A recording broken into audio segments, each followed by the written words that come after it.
The Smiths lived in a crooked little house on the edge of Willow Creek. It was the kind of town where everyone knew everyone's business, and gossip spread faster than wildfire. Mr. Smith was a thin, weaselly man who worked at the feed store. Mrs. Smith, plump and perpetually flustered, clucked around their home like a nervous hen. They had two daughters, Sarah and Emily. Sarah was the golden child, her blonde curls bouncing with every step. She excelled in school, charmed the townsfolk with her sweet smile, and could do no wrong in her parents' eyes. Emily, on the other hand, was different.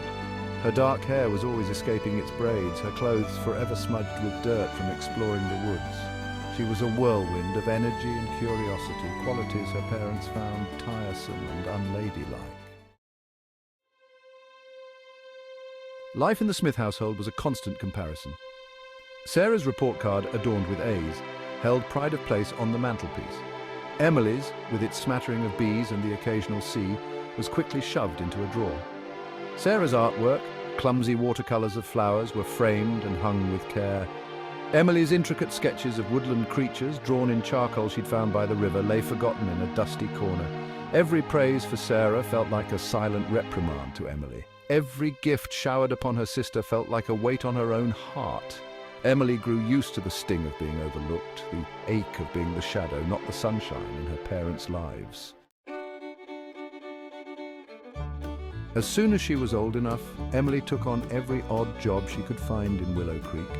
She helped Mrs. Thompson with her groceries, chopped firewood for old Mr. Jones, and even mucked out stalls at the stables for a chance to ride the horses.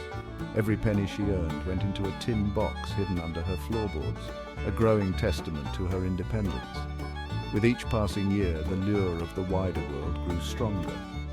One crisp autumn morning, just after her 18th birthday, Emily packed her meager belongings, tucked the tin box safely into her bag, and left Willow Creek without a backward glance. The only farewell she offered was a whisper to the wind, carrying her hopes and dreams far beyond the town limits.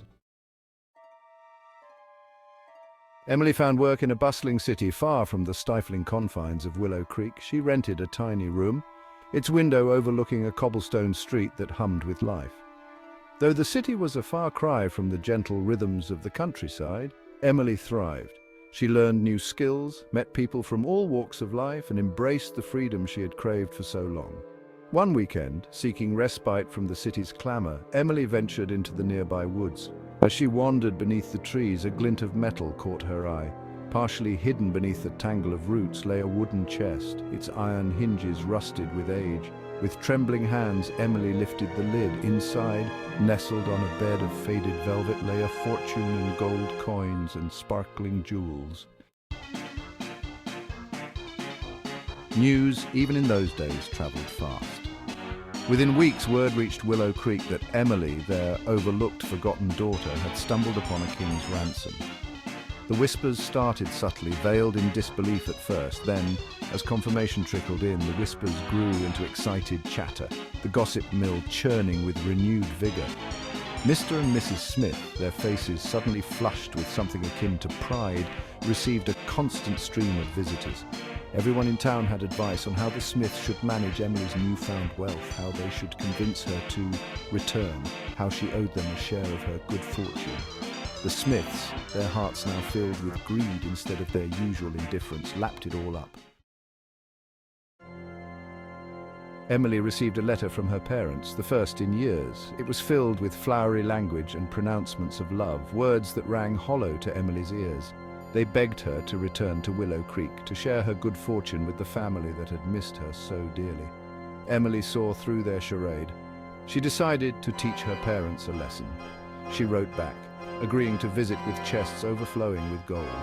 However, unbeknownst to the Smiths, the chests held nothing but worthless trinkets and stones, cleverly disguised to resemble riches.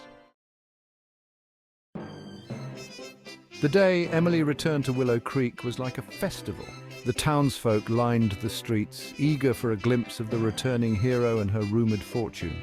Mr. and Mrs. Smith, dressed in their finest clothes, waited outside their crooked little house, their faces stretched into smiles that were almost but not quite genuine.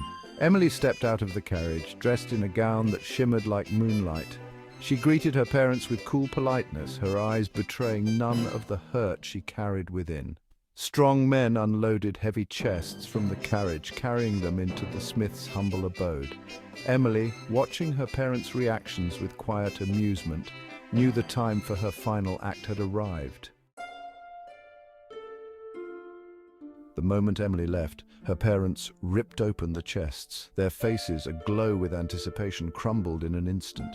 Instead of glittering gold, they found only worthless trinkets. The stones, upon closer inspection, were nothing more than colored glass. The weight that had felt like gold was nothing but cleverly concealed lead. Their greed had blinded them. They had been so eager to claim Emily's supposed fortune that they hadn't stopped to question whether it was real. The whispers that had greeted Emily's return turned to mocking laughter. The Smiths, their faces burning with shame, slunk away from Willow Creek. Their dreams of riches turned to dust. Emily did not stay in Willow Creek. She had no desire to rebuild a life in a town where she had only known neglect. However, she had found something far more valuable than gold during her time away: true friendship. She had met people who valued her for who she was, not for what she possessed. They were drawn to her kind heart, her quick wit, and her adventurous spirit. These were the people who had become her chosen family, the ones who celebrated her triumphs and offered solace during setbacks. Emily lived a long and fulfilling life, her days filled with laughter, adventure, and the warmth of genuine companionship. She used her wealth to help others, funding schools and hospitals, and always lending a hand to those in need. She never forgot the lessons she had learned in Willow Creek, but she chose to define her own happily ever after, far from the shadow of her past. As for the Smiths, they were never seen in Willow Creek again. Some say they wandered from town to town, forever chasing the ghost of fortune, their hearts forever empty, a constant reminder that some treasures cannot be bought, only lost.